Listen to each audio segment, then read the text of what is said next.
I want to welcome everybody to this live social with Lorena Mucke of the Educated Choices program hosted by us at VegFund. I am Patrick Liddy. I'm digital marketing specialist at VegFund, and I'm typically very active on social media. So if you're interacting with us, that was probably me. I'm coming to you live from Portland, Maine, where it's 93 degrees right now, which is really unusual. But thankfully, I'm in an AC oasis, and I hope that you're staying cool as well, wherever you're at right now. I just want to kind of check in too and see where you're actually watching from. It'd be great to see where our viewership is coming in. So if you want to just kind of post in the comments, that would be great. So today we're going to chat with Lorena and learn how Educated Choices program, which is a VegFund grantee, educates hundreds of thousands of students every semester, empowering them to actively participate in making this world more compassionate and sustainable. In doing so, we hope you'll get some ideas on how you too can educate and empower others to think critically and compassionately through their food choices. And before we bring in Lorena, I just want to introduce VegFund and kind of talk about what we do a little bit. VegFund empowers vegan and plant-based advocates worldwide through grant funding and supporting effective outreach that inspires people to choose and maintain a vegan lifestyle. We offer a number of grant categories, including community events, which includes food samplings, film screenings, pay-per-view, festivals and fairs, and learning events. And those are really great, those are popular. Special projects, which include mentor campaigns and vegan challenges, along with humane education and other school outreach. And online campaigns. So whether it's social media or website, you can run an online challenge or do another digital marketing campaign. So I would definitely encourage you, if you haven't checked those out, to check them out. If you have ideas for any sort of activism you want to do, please feel free to reach out to us or to apply. We would love to hear from you. We also provide a lot of resources to activists, things like webinars. So for instance, we just had a social media campaign webinar hosted by Maria Jose Alonso of Animal Equality Mexico. And that was a really fabulous webinar with a lot of great information. We just published a blog that is about how activists encourage this amazing Detroit community organization, Auntie Na's Village, to try vegan. So I'd encourage you to check that out. And we offer a lot of, we like to feature our grantees. So we add a lot of activist stories to our website. And the most recent one is how Food for Life supports communities of color through plant-based nutrition. So that's the spiel. So again, I'm sorry for the muting in the beginning. If you want to ask any questions along the way, I would encourage you to do so at any point. And so now, I'm just going to do a quick intro of Lorena. So this is about Lorena. As president and CEO of the Educated Choices program, Lorena is the heart and soul of the organization, leading the program to its founding in late 2016. Her vision for a nonprofit education program that informs teenagers and adults about the effects of food choices on our health, the environment, and animals has been realized and continues to reach students and others throughout the US, Canada, and Australia. The Educated Choices program is now the nation's largest, most effective nonprofit education program focused on the issues related to animal agriculture and its effects on the whole planet. Lorena has spoken on the effectiveness of education in the health, animal, and environmental movement at conferences, colleges, and high schools throughout the US. And so without any further ado, I'm going to bring in Lorena. Hey, Patrick. Hello, everyone. Hey, welcome. Thank you so much. To be here. Thank you so much for joining us.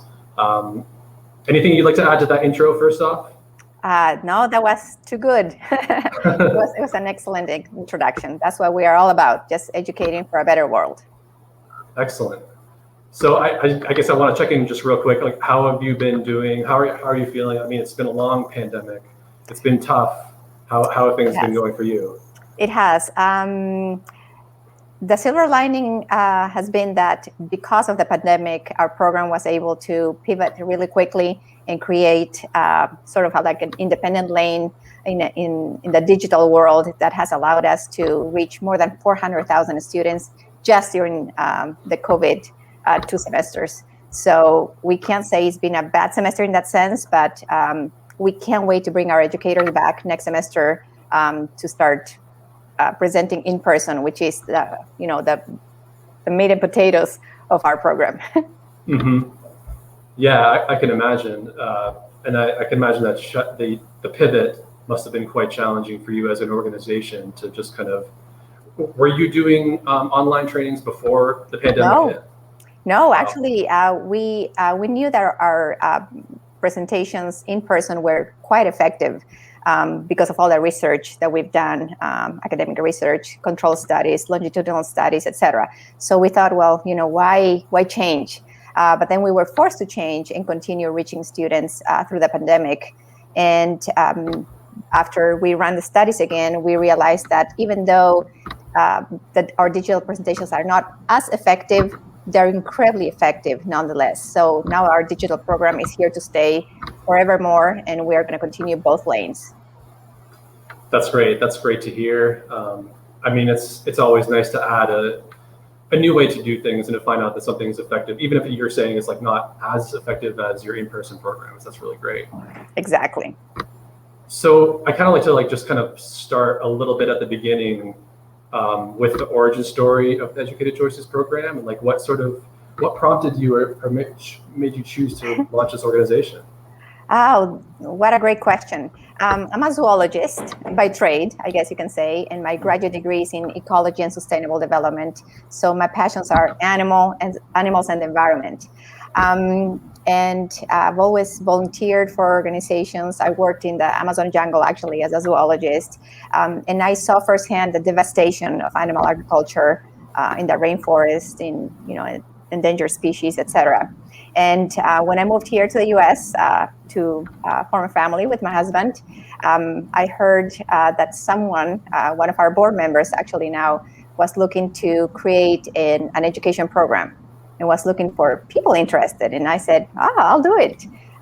So I created the Educated Choices program on a local level here in Atlanta. And within a couple of years, I was presenting to over 250 classes every year. So Farm Sanctuary actually heard about me, and they decided to send their director of education to shadow me for a few days. And they invited me to the hoedown, and a funder approached me, and they said, well, we need to clone you. We need to do what you're doing in Atlanta, in many other places. So we said, okay, let's give it a shot. We tried it in Ohio first. It was a success. We tried it in other states, a success. And now we're expanding every chance we get. So that's the spiel on how this was created. Wow, that's so amazing. So you started relatively small. What's the scale of your operations right now? So we started as a one-person program. And in 2016, we added a few more educators. Back then, we presented to 20,000 students the whole year. And fast forward 5 years later, and now we present to 20,000 students every week. So pre-pandemic, we were about 110 people total, but now we're down to 54. But hopefully, as we go back to normal, we'll start bringing more and more people back. That's great. I was also wondering, sort of along the way of growing this organization, I guess some of the challenges that you might have faced along the way to becoming what you are now, if you could speak to that a little bit. Yes, because we focus on schools, the main obstacle was not to be seen as an advocacy organization, which we're not. We are strictly an academic program that follows the science. No matter what the science says, we present along those lines. And it turns out that the science, of course, is on the side of the plant-based movement. So creating a program that is fully academic and not seen as, well, you're just trying to save animals, was our first challenge. But as soon as we started getting into more and more classrooms, teachers, principals, parents, and students realized quickly that we are just academic, and that is what has allowed us to really present to over 60,000 classrooms so far. And we're in Canada, all throughout the US, but in one state South Dakota, which hopefully we'll get there next semester. And now we're expanding to Europe in the fall of 2021, next fall. Well, congratulations. That's Thank great. you. Yeah, I think that's a really powerful thing, and I think it's a good thing for all of our grantees and activists in general to keep in mind. Like we, as activists, I think we care very much about the plight of animals and the ethics of things. But the facts like that you're talking about are definitely on our side, and having that presentation and having that sort of I guess maybe a more neutral approach can be very helpful and very powerful to people. Yes, no doubt. I think approaching people in a non-judgmental way, non-confrontational way, just with kindness is what works. Because if we expect kindness from them, the least we can do is model that behavior. Mm-hmm. And I see that's what teachers see when we send educators to their classrooms, and also our presentations. In fact, we've seen that parents like our presentations, and they were able to see them firsthand in their homes during the pandemic. So I think what you said is crucial. We can't change people. We can just offer them information, give them space, and allow them to make their own choices. So can you talk about the types of programs that you offer and how things work, how those programs work? Yeah, absolutely. So we have 3 distinct lanes within our program. One is the digital lane, which is middle schools and high schools, both nationally, internationally. Then we have the in-classroom lane, which is, again, Canada and the US only. And then we have our college programs which is our brand new lane. Our college approach, or I guess our outreach, was not our strongest before the pandemic, but since things have been going so well, we decided to ramp it up. And now we have a fully independent and separate curriculum for college students, both in person and digital, which hopefully will allow us to get into many more colleges and universities throughout the US, Canada, and the rest of the world. And what we do simply is approach teachers and professors offering our programs. We let them see a preview of our presentations or even check them out beforehand. And they seem to like it because we've been getting requests all the time. Like I said, we present to 20,000 students a week during the school semester, of course. Mm-hmm. Oh, that's really interesting. And so, yeah, you're talking about these different ages. Like, that's a really great demographic to have having college students in there as well. So what do the programs consist of themselves? And maybe you could talk about what the differences are for each of those demographics, because I imagine they'd be different. Yes. So the college program obviously is more for college level education. It's more challenging. It's more of a lecture style presentation that professors can build on. The middle school and high school curricula is mainly is very interactive. We have different presentations. We have presentations on the environment, on health, on ethics, the combination of them. We have presentations on new technologies like cultivated meat. So we cater to whatever the teacher wants to immerse their students into, right?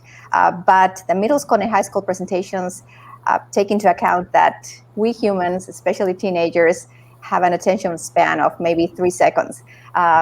So all of our presentations are very interactive. They have short videos, quizzes, etc. It's just to keep with a high energy level of students and make sure that you don't get bored and they zone into other things. We want them focused. Yeah, definitely. I mean, I think we all sort of have more of a problem than ever with focusing. So that's really good. And so you have these curriculums. Like, how did you develop those and along the way, and where do you find your information? We have an amazing advisory board in all the areas that we present on.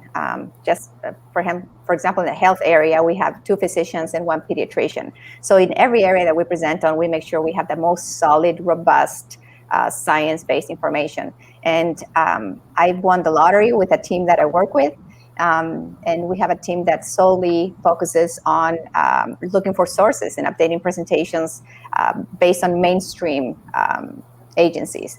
That way, nobody can say, well, you picked this study that seems to validate your data, right? We just want to make sure that all the information is sourced from very mainstream information and sources that everyone is aware of. Mm-hmm. And they're very legitimate. Yeah, that's so important to keep things fresh, keep things updated, because the information does change. So how have students been reacting to these classes? And actually, we'll start with the students. Yeah, how have they been reacting? Like, are they incredibly well? So one of the things that we do is we offer a chance to answer a survey at the end of every presentation, right? We give them just a QR code, and then they go on their phones and they can do it anonymously. We know that teenagers are notoriously known for having no filter, which is what we love the most. And we want them to let us know where we are doing well, where we're failing, etc. We work with an academic researcher that gathers all the data and then runs studies. And what we've seen is that over 50% of the people that we present, who we present to, tend to make changes over time. And this is not anecdotal data, right? This is not because they love our presentations or that the feedback seems to be positive. This is information based on following people all the way to 36 months post-presentation. So we're very happy with that. Yeah, that's pretty far along the road. I know that we at VegFund, we want to kind of step up our evaluation efforts as well, because it's so important to know how these educational programs are working. We need to know if they're working and if they're effective. So that's really powerful to know, and it's great that you can track that. We think it's crucial because the money that is entrusted to us needs to be put to good use. And what we said from the get-go when I founded this program, and obviously I'm just standing on other people's work, right?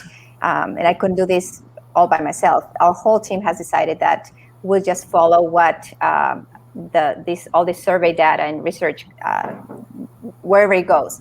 If we see that what we're doing is not working, then we need to think of better ways. So definitely we're doing what seems to be working and tweaking our presentations every semester based on the feedback and the research, the ongoing research of our Living Lab. Excellent. So on to the teachers. So how are the teachers reacting? And I guess, first of all, how do you get into these schools, and how do you find teachers that want to offer these programs? So we've done a lot of homework. As you can imagine, we are a very robust team that does the presentations is just the last step, right? There's so much stuff that goes behind the scenes that is hard to really measure. But we build relationships with thousands, actually tens of thousands of teachers all throughout the US and Canada. We put together state standards that align with our presentations. And in many ways, we've aligned some of the information of our presentations to their state standards, sort of giving them a reason to invite us. So we work closely together with teachers, and truthfully, we've been able to get into so many schools because of teacher recommendations, and that speaks volumes to us. And another thing is that the vast majority of teachers who invite us into their classrooms tend to invite us again semester after semester, which again speaks volumes, I think. Yeah, for sure. So it sounds like you're saying when you started out, you would be reaching out to schools. Correct. Yeah, and then as things kind of snowballed, you're getting the recommendations from other educators. Yes, and now we are at a point that even towards the end of the semester, we have teachers who contact us and say, look, I'm planning my next semester. Can we book this date and this date and this date? So we've gotten into a good rhythm with teachers, but of course, we know that we are reaching a very small percentage of the high school, middle school, and college population, and our goal is to reach all of them in several years, I guess. Mm-hmm. So what are your plans to to achieve that goal, or at least, make progress towards that goal? Yeah, well, every year we keep growing. We've grown exponentially since we founded this program. We see where there's a need, then we hire our boots on the ground, our educators, which are very highly trained people. We know that other education programs use volunteers to present information, and in our case, we can't do that, right? They are representing an academic program, so they have to really follow a rigorous training program. And our digital program has allowed us now to reach beyond the borders of where we used to have educators. So it's just a matter of expanding our databases, continue to reaching more and more teachers. And that's why we are growing also as far as our staff. We have just people who solely focus on expanding databases in every single area. Okay. That's great to hear, because it sounds like the effectiveness of this program, if you multiply exponentially, will be even be very, very powerful, very effective. So I guess, like, getting back to that, sort of like the COVID effect, like when the pandemic hit, I just want to know, like, how teachers and students access their programs. Like, what was it, before the pandemic and now, how did that work? So before the pandemic, each of our field educators covered their own area. So they communicated with teachers directly. When the pandemic hit, unfortunately, all of our field educators had to be furloughed, right? Because schools closed down and no guest speakers were allowed, even in those schools that remained open, which was really sad for us. And that was March, end of March, as all of us remember when COVID hit. During that summer, we worked so hard to put together this digital curriculum, and now teachers can just go on our website and directly schedule presentations. Everything is very automated. So they get a link and they can share the link with their students or watching their classes. We've had teachers that actually assigned our presentations as spring break homework for students, which we feel bad for students, but we're very happy for us, for the animals, for the planet. So we found another niche, so to say, for our program. So now we don't have to be in the classroom, and teachers don't have to schedule time within their semester or year. In fact, they can just assign them as homework, which is a brilliant idea, I think. I think so too, yeah. I mean, just making it so easy for educators to access this information. Exactly. That's really great. The easier, the simpler, the more user-friendly, the better, right? Mm-hmm. So the grant that you received from VegFund is for the Living Lab program? Yes. I was wondering if you could kind of describe that, the effectiveness of that, and sort of like how that came to be.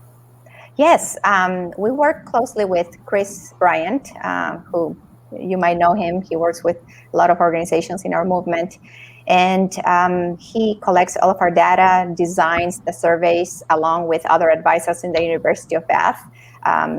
We are approved, we filled all the requirements in order to be able to be published, because our surveys have gone through rigorous academic oversight. And so we gather, literally hundreds of thousands of feedback responses. And then he just, works his magic. I'm not a researcher, I'm not a statistician, so I don't know exactly what he does. But what we, I guess, realized throughout these 3+ years of gathering data is that we were the first program that were actually doing this in a very academic way or scientific way. There was a lot of anecdotal data. There was a lot of feedback responses. There were a lot of feedback responses in the past with other programs, but those were not ever compared to a control group. There was never a longitudinal study that took place, and there was never a consistency with the same educators, same presentations, etc. So now that we've checked all those boxes, now we can see that the results of all that research is really very legitimate. And we welcome other academics to poke holes at it, because we want to make sure that what we're doing is effective. And like I said, so far we've looked at demographics, at intentions and barriers, obstacles. We've broken down the data from, how much have they changed? One thing is to say, yes, I introduced more plant-based foods, but have they replaced meat, eggs, and dairy? How much of that? Does that include seafood or not? What about rural areas versus urban areas? What about the South versus the North? Okay, the North versus the South. What about political affiliation? So we've checked everything, gender, age. So there's a lot of data that we've been sifting through, and it's really unbelievable. Our latest study is published online, and I'd be glad to share the link later with people, whoever wants to look at it. Please do. Mm-hmm. Yeah, so not only are you doing the work, you're also like producing this research that Correct. It can benefit so many other people who are trying to do this type of work as well. Do you think that that's something that other organizations could undertake, or was it a major undertaking for you to get to the point where you can start doing this, publishing this type of research? It was a major undertaking because first we had to make sure that the surveys, like I said, pass this rigorous oversight, then to make sure that we have enough feedback. Because one thing is to work with, a few thousand responses, and another thing is to work with tens of thousands of responses.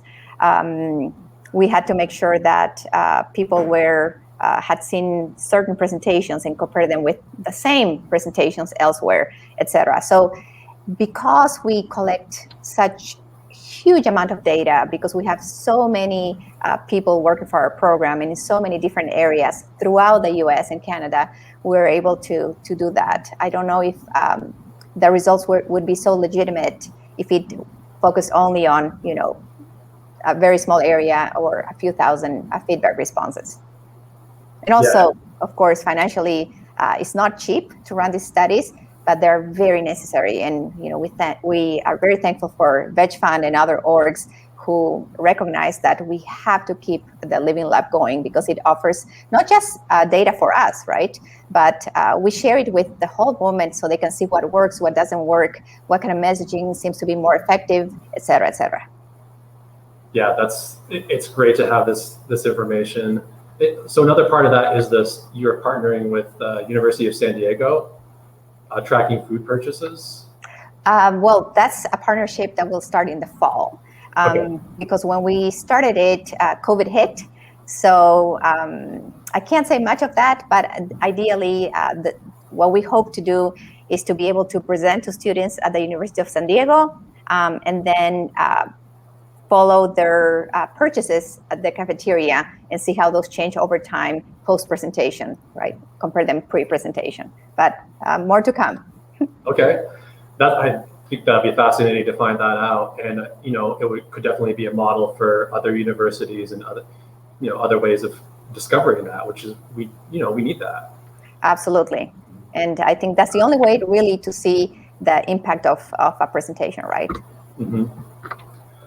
So I have a question here from Emmanuel. I just want to add this in, and please do, if anybody else has any questions, please feel free to comment below, and I will do my best to ask Lorena. So anyway, the question from Emmanuel is, amazing work on what you're doing, Lorena. Are there any plans to work in Mexico's or other countries in Latin America?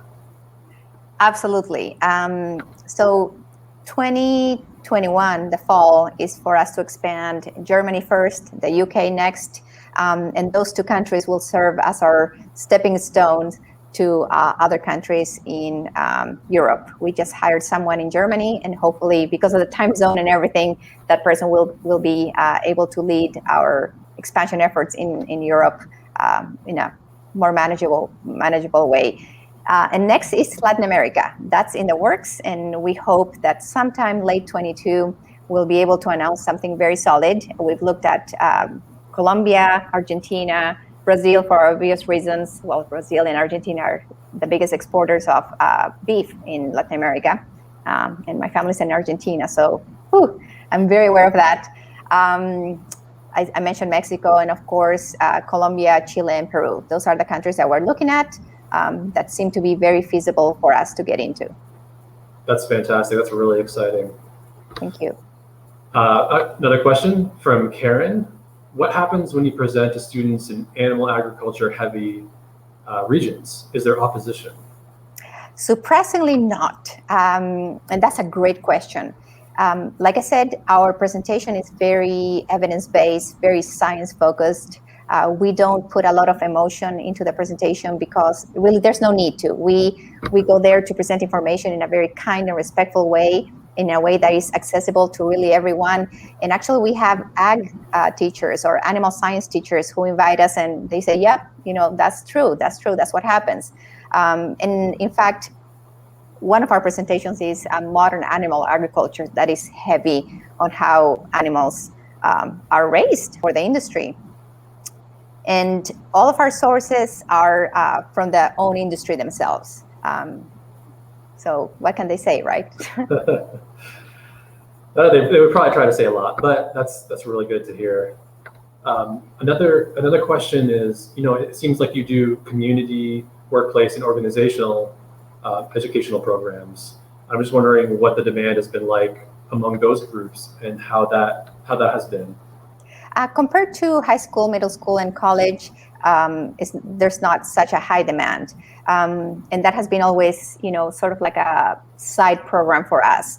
We present at libraries and different corporations and things like that. But we know that those that need to be reached the most are the future decisions and future consumers, future decision makers and consumers. And that's our youth. So we are really focused on middle school, high school, and college, mainly middle school and high school, because at that age they can make some choices on their own, whether it's just at the cafeteria or when they go out to eat with their friends. Younger students, we feel that would be so easily reachable in many ways because they're still at an age that they absorb all the information and they tend to be naturally kind and compassionate to animals.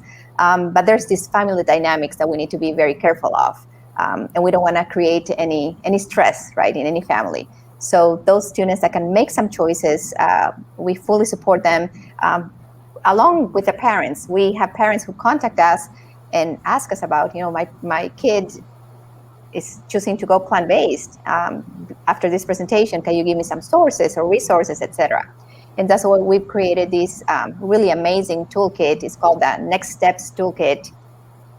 That is available to teachers and students post-presentation, that gives them a lot of tools and information for those who are just, barely getting their feet wet and might want to just learn more, to those who are ready to make one meal a week change, or who want to go fully plant-based, etc. So we are there to support them in every step of the way, wherever they're at, which is, I think, only the right thing to do. Yeah, that's so important, right? Because you'll take in these presentations, get really excited about them, and then you go home and then what, right? Like, exactly. You might need a little help. You might need a little help figuring out how you want to proceed, how you want to make those choices. So yes, that's so important.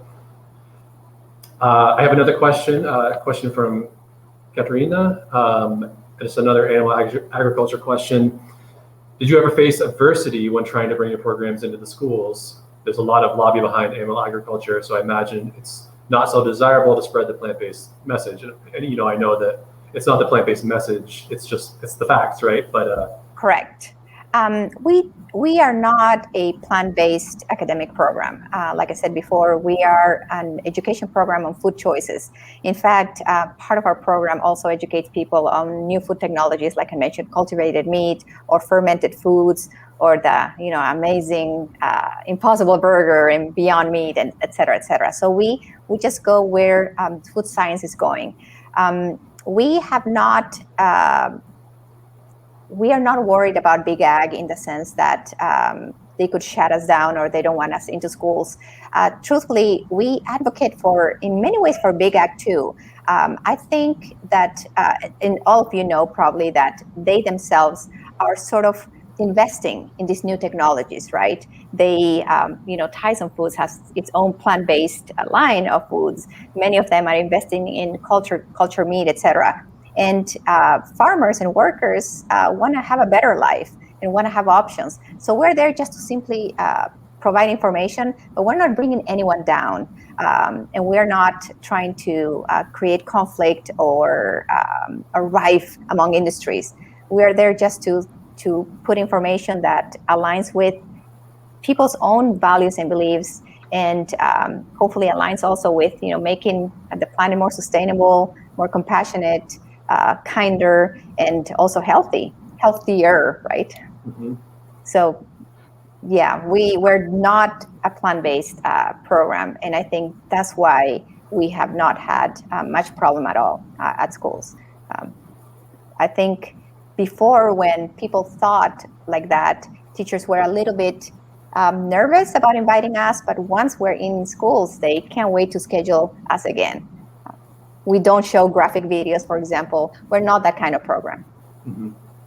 Well, that's really good to hear, that you're not facing any opposition. I mean, of course, that's what we want. All right, so I have another question from Jody. What are the metrics you monitor and publish to measure the effectiveness of your work? I'll share the link to our study, but mostly is how much they've moved towards a plant-based diet. Also, that's different. We measure different things, but mostly what was their diet before their presentation.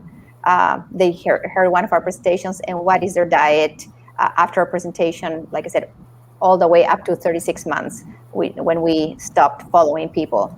Another metric that we follow is how